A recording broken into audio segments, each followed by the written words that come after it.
Working in frontline customer service is not easy. You are the company's first line of defense against unhappy customers, so you probably deal with a lot of tense and difficult situations. Fortunately, we have a few tips and tricks for you on how you can use empathy statements in customer service, whether you work at a chat support center or a call center. We have a list of 12 empathy statements for you today for all different situations and scenarios that can help you better solve the problems of your customer.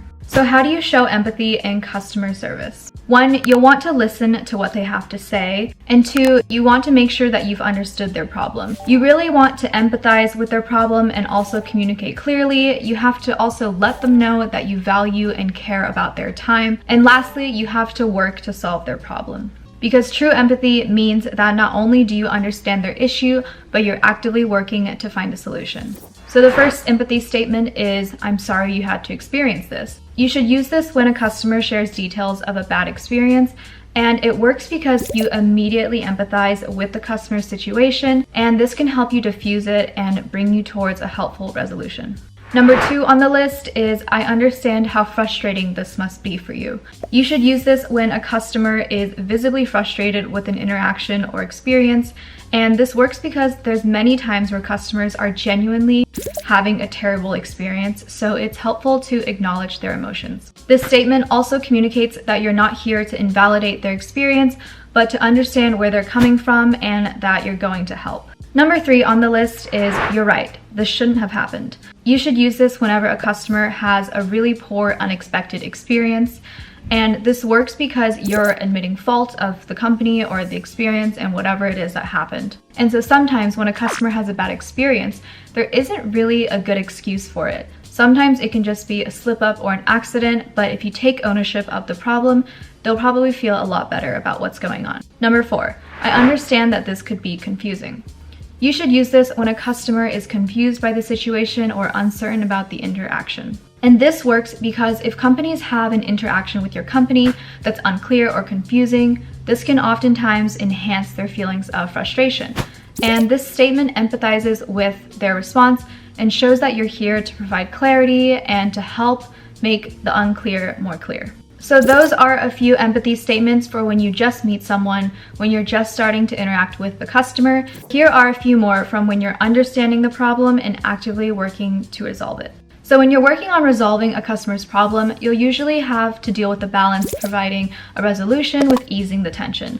So a few empathy statements that might work in this situation is, "Let me know if I've properly understood your problem." So it can be good to reiterate what the customer has said to you and rephrase it again so that they know that you understand what they're talking about. And you should use this whenever you want to make sure that you're on the same page.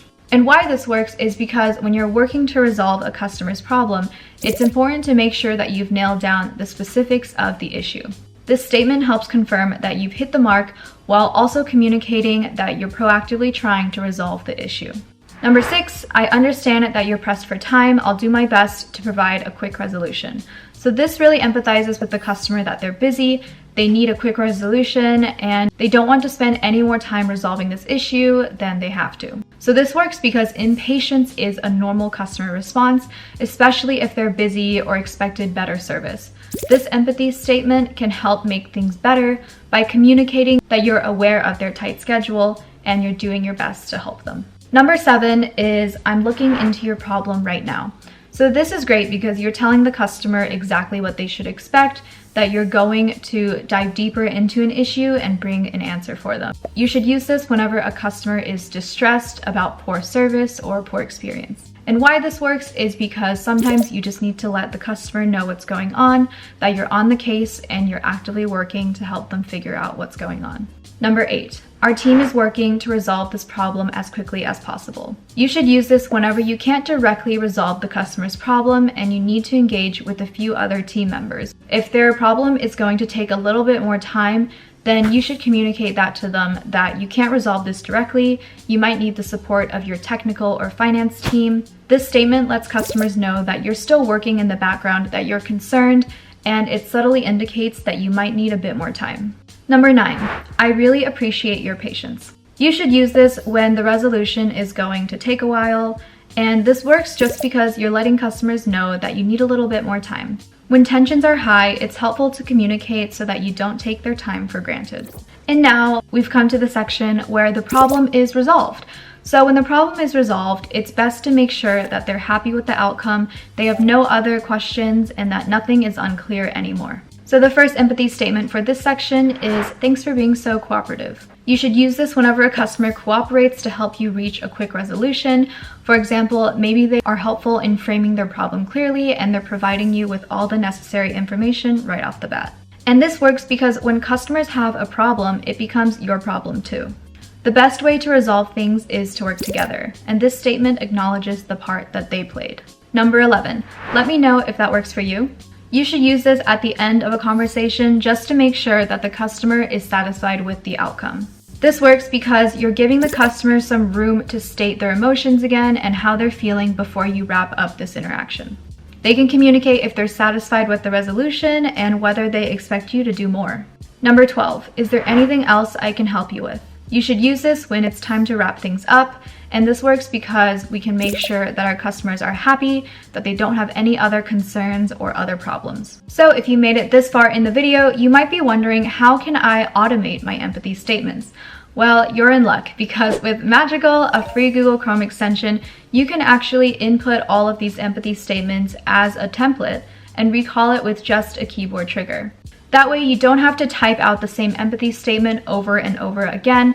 If you're working on Zendesk or Customer or another web-based chat platform, you can just save all of these empathy statements as different templates and use them whenever you need to. Let's set up a template together. So the first thing we'll want to do is download Magical. I'll link it down in the description for you guys, or you can go to getmagical.com. And now that we have Magical installed, we'll just go over to the workspace to set up our own template. Now right here, I'm going to insert in this empathy statement. I'm sorry you had to experience that. It must have been frustrating. And we're going to give it a keyboard trigger, sorry. Hit save. Now I'm just in WhatsApp as an example. Magical works on over 10 million websites across the web, so if you do chat support on the internet, then you can use Magical shortcuts. So let's say that someone messages me with a problem. The first thing I can do is just do my keyboard trigger, which is -sorry. And now you can see that Magical automatically brings in the empathy statement I had saved earlier, so that I don't have to go to my Google Docs and copy and paste empathy statements or just waste time typing it from scratch. Hit send, and you just saved a ton of time. So that brings us to the end of this video. If you enjoyed it, be sure to leave a like and hit subscribe for more helpful customer support tips and tricks. You can download Magical by going to the link in the description or just going to getmagical.com. It's a completely free Google Chrome extension that'll help you save up to 7 hours a week. Let us know down in the comments what videos you want to see from us next. What do you struggle with in customer success or customer support? We'd love to make more videos that have helpful content and guides for you. So thanks so much for watching, and we'll see you in the next one. Bye!